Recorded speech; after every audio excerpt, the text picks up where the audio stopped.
On est dans la quatrième nuit là. Donc le vent est un peu baissé et du coup on ne tenait plus la voile, surtout qu'on est vent arrière, quasi vent arrière. Donc on a tangonné à 1 h du matin à peu près. Donc c'est un exercice où il faut être bien attaché, surtout que la nuit le pont est très glissant. Et si on a tangonné, c'est parce qu'on avait des vagues qui nous faisaient un roulis bâbord tribord là. Et même on voit même avec le tangon la voile elle s'agite un peu. Et s'il n'y avait pas le tangon, c'était intenable. L'été prend des chocs. Enfin, l'enrouleur de génois là devant là, il prend des gros chocs qui se répercutent un peu partout dans le bateau. Donc voilà, ça nous a pris une bonne demi-heure là d'exercice. Bon, maintenant on est content, on va rester jusqu'à demain matin. Là on a vraiment une nuit, il n'y a pas de lune, il n'y a rien du tout. Voilà, donc c'était l'exercice de la nuit. C'est le matin du 5e jour là de nave. Alors cette nuit on a mis le génois, on a tangonné le génois et puis on a attendu qu'il fasse jour pour mettre la GV en ciseaux là. Alors on est plein vent arrière et la moindre petite vague vient déstabiliser soit le génois soit la GV. Alors la GV, on lui a mis une retenue de baume là-bas, qui part vers l'avant et qui revient ici au cockpit. Voilà, et qui est prise au winch là.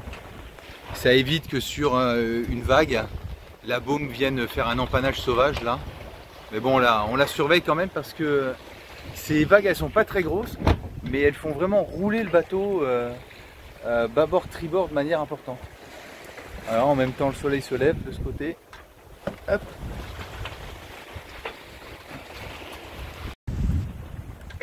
Alors sur mes bateaux, je mets des retenues de baume permanentes.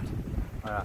Elles sont prises là, c'est du Dynéma, avec une épissure, une boucle, que je ne prends pas sous la cadène qu'on voit dessous là, parce que ça peut s'arracher. Je les passe autour du mât et je les mets dans la cadène pour pas qu'elles glissent. Je les fais suivre et j'ai placé un petit taquet au bout avec un œillet là. Comme ça elles sont là en permanence. Et quand j'en ai besoin, j'ai pas besoin d'accrocher, de faire un nœud avec un bout là, alors que la baume est débordée. Je vais les chercher directement en pied de mât, donc je reste à l'intérieur du bateau et je peux rester accroché comme ça. Et ensuite, ma bosse bleue là-bas, elle est en permanence à l'avant. Donc la seule chose que j'ai à faire, c'est aller à l'avant, prendre ma bosse, faire un nœud de chaise avec le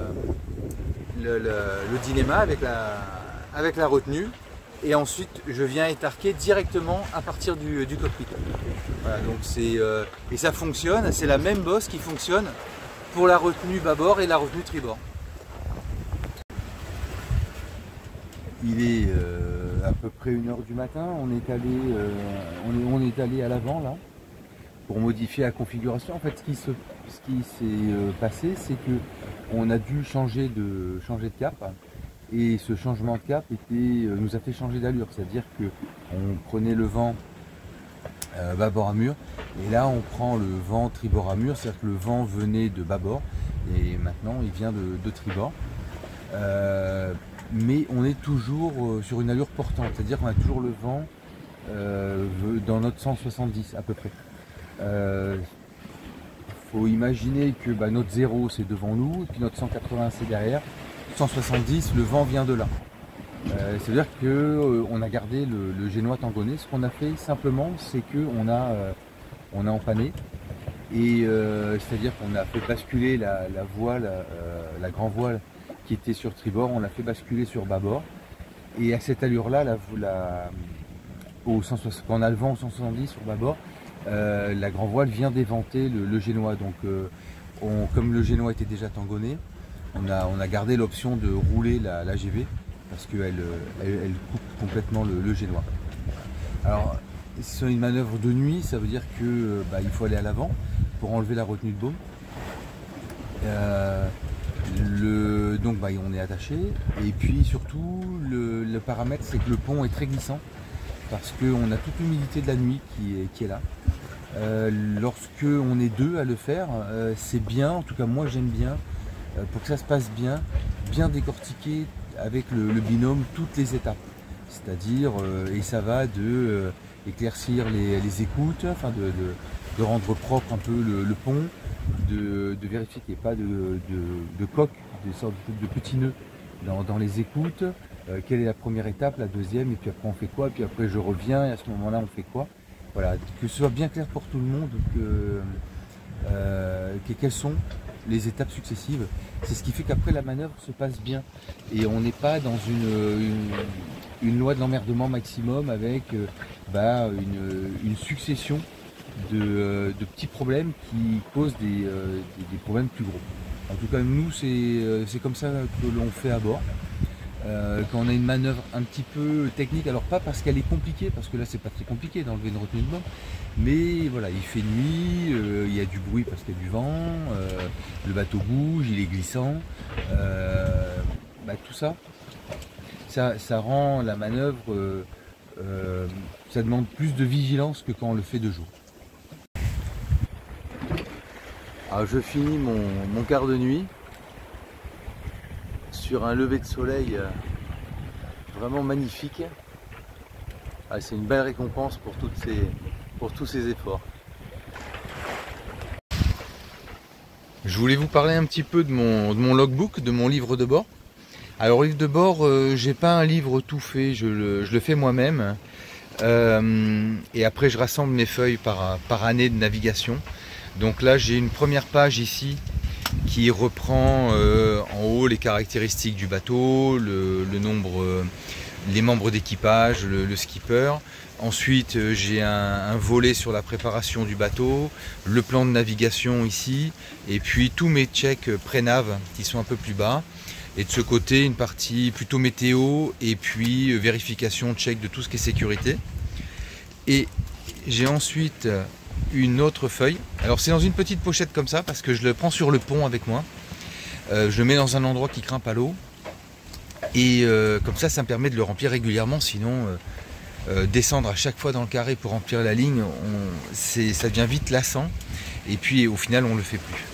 Donc là, je reprends en haut les caractéristiques de la navigation, c'est-à-dire la date, le plan de départ, le point de départ, le point d'arrivée, la distance à parcourir, le temps estimé, lever, coucher de soleil.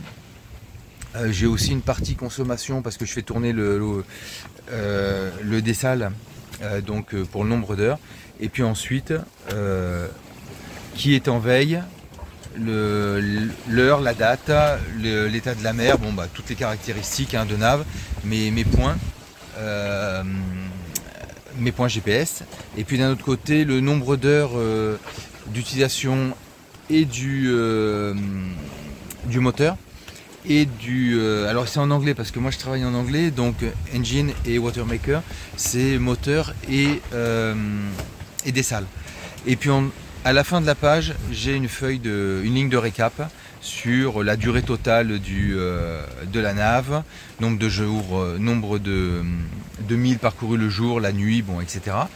Et ce que je fais, c'est que j'ai plusieurs feuilles comme ça qui se succèdent.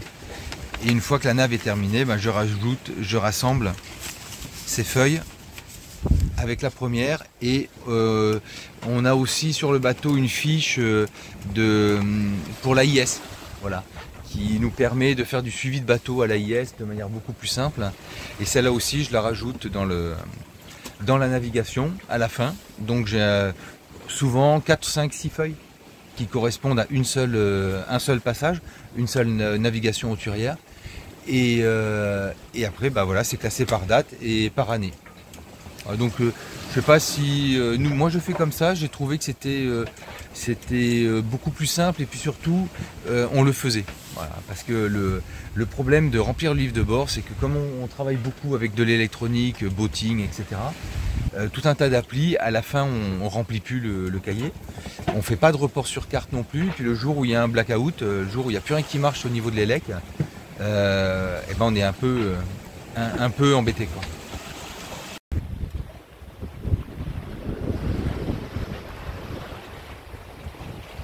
Là on est sous GV quasi pleine, Génois Tangonais, un peu réduit. Alors on surveille l'horizon et les abords du bateau parce qu'on a vu passer des bouées. Alors hier aussi on a vu passer des bouées, mais elles se signalaient à l'AIS, elles émettaient un signal AIS et c'était noté sur l'AIS buoy, donc bouée. Et là on en a croisé 2 ou 3, pas loin du bateau, mais qui sont pas du tout signalés. Voilà, là on a fait 2-3 surfs à 9 nœuds 8, donc le bateau a pris pas mal de vitesse et on voudrait éviter d'empéguer une bouée sur un surf, donc on fait attention sur cette partie là, du trajet. Je pense que d'ici une demi-heure on aura dépassé la zone. Avec Sébastien on se prépare là pour nos quarts, on attaque cette 6e nuit de transat. Au niveau météo, au niveau creux et vagues, bon là ils annoncent 3,80 m, 4,20 m entre la houle et la mer du vent, enfin, en mer totale. Sébastien est avec moi. Hop. Voilà, il est prêt lui pour ses quarts. Et par contre, en bas, ils sont assez tranquilles. Ils boivent leur tisane. Hop. Voilà. Dans les éclairages de Noël. Bon bonne nuit en bas et puis nous on continue nos quarts. Donc j'étais sur mon quart de nuit et on a vu à l'AIS un bateau de pêche, un gros bateau de pêche, un bateau usine. Et immédiatement après, son AIS a été coupé. Et alors le truc c'est qu'il faisait route directement sur nous, mais vraiment directement sur nous. On a essayé de joindre à la VHF, il ne répondait pas. Et il n'avait plus d'AIS. Voilà. Alors les seuls professionnels que j'ai vus couper les AIS sont les pêcheurs. Le transport de passagers, j'ai pas vu d'AIS de couper. Les tankers non plus, les cargos non plus. J'ai vu des militaires, quand on est au large du Maroc, des bateaux militaires sans AIS et d'un seul coup quand ils étaient sur vous, paf, ils rallumaient l'AIS. Bon mais eux c'est pas un bateau militaire. C'est un bateau professionnel qui théoriquement doit garder son AIS. Au final, on a réussi à le joindre à la VHF. C'était un petit peu compliqué parce que nous, on était au portant, tangonné, vent arrière, on ne pouvait plus abattre. Et en même temps, si on si on remontait au vent, on était dans ses filets. Donc il était urgent qu'on puisse rentrer en contact avec lui. Bon, il s'est dérouté, nous on s'est un petit peu dérouté. Au même moment, devant lui, il y avait des balises allumées qui flottaient. Donc je ne sais pas le type de pêche qu'il faisait, mais en tout cas, voilà, lorsqu'on est sur l'eau, au niveau de la veille, il y a des bateaux, mais il y a aussi des objets flottants. Parfois ils ne sont pas balisés, donc la nuit on ne les voit pas, mais parfois ils sont éclairés. Celui-là était éclairé.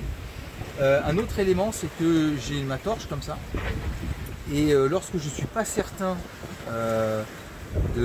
est-ce que le bateau en face m'a vu, je l'utilise avec un effet stromboscopique. Alors, hop. Je vais essayer, voilà.